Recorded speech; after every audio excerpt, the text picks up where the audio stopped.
Okay, this is 5.6b of geometry. So we've got our triangle inequality theorem that basically says if you add any two sides of a triangle up, it needs to be bigger than that third side. So if I add these two up, it needs to be bigger than this side. And if I add these two ups, it needs to be bigger than this side.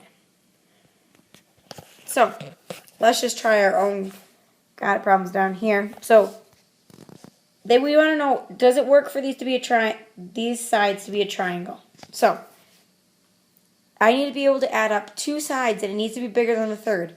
So if I add up 2 and 6, it needs to be bigger than 9. Well, 2 plus 6 is 8. 8 is not bigger than 9, so already I can stop. I don't even need to do any more. Not possible.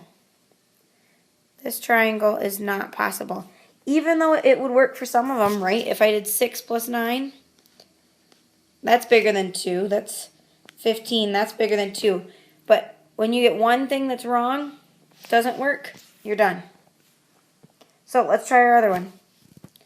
4 plus 6, bigger than 9. Well, that's 10, and that's bigger than 9. I can add 6 plus 9.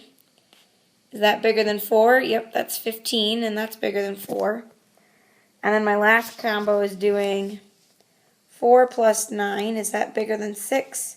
Yep, that's 13, and that's bigger than 6. So, yes, this works.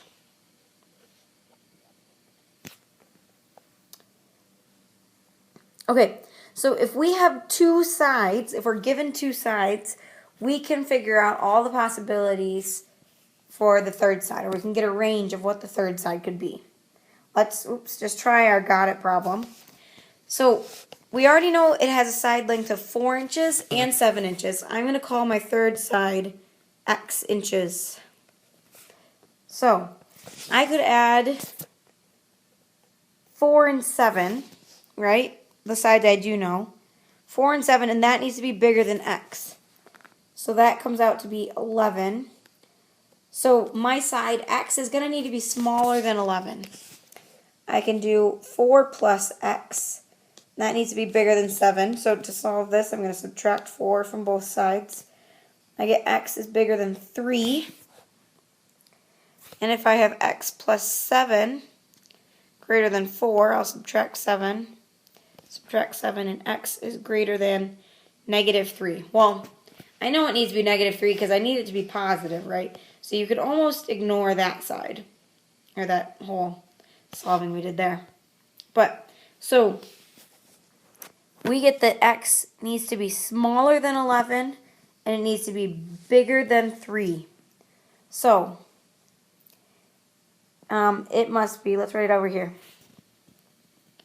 must be greater than 3 and less than 11.